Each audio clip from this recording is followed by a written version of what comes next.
अस्सलामुअलैकुम। आज की वीडियो है सनअते लफ़ व नशर।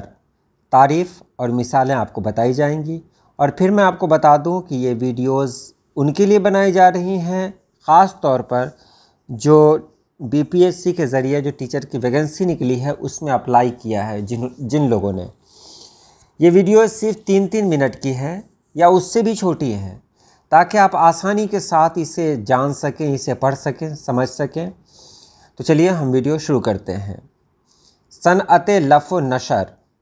लफ़ व नशर का मफ़हूम यह है कि पहले कई चीज़ों का ज़िक्र करें, फिर उन्हीं चीज़ों से मुनासबत रखने वाली और चीज़ों का भी ज़िक्र करें। देखिए, मैं आपको समझा दूंगा, आप यकीन रखें।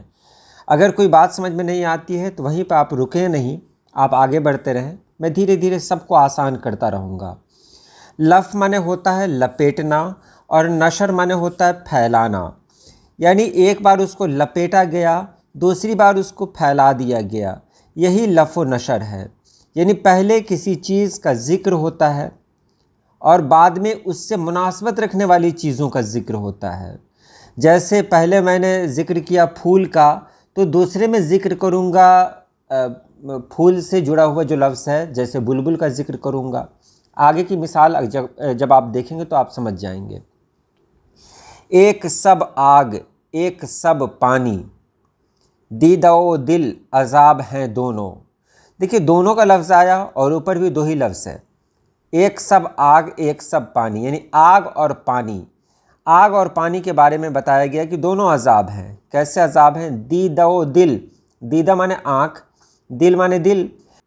तो आग से जोड़ा गया दिल को और पानी से जोड़ा गया आँख को, यानी आँख और पानी दोनों को एक साथ जोड़ दिया गया कि आग दिल की तरह, दिल के अंदर आग है और आँख के अंदर पानी है।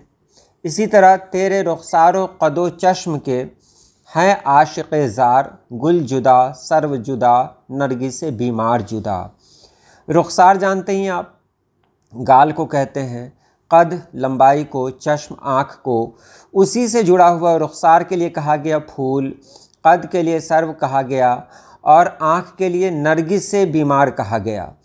तो ये ऊपर जितने अल्फाज हुए उन्हीं अल्फाज के मुनासबत से दूसरे मिसरे में भी अल्फाज लाए गए। यही लफ़ व नशर कहलाता है। तो उम्मीद है आपने समझ लिया होगा। आज के लिए इतना ही। अल्लाह पाक आप सभी लोगों को खुश रखे, आबाद रखे। अल्लाह हाफिज़।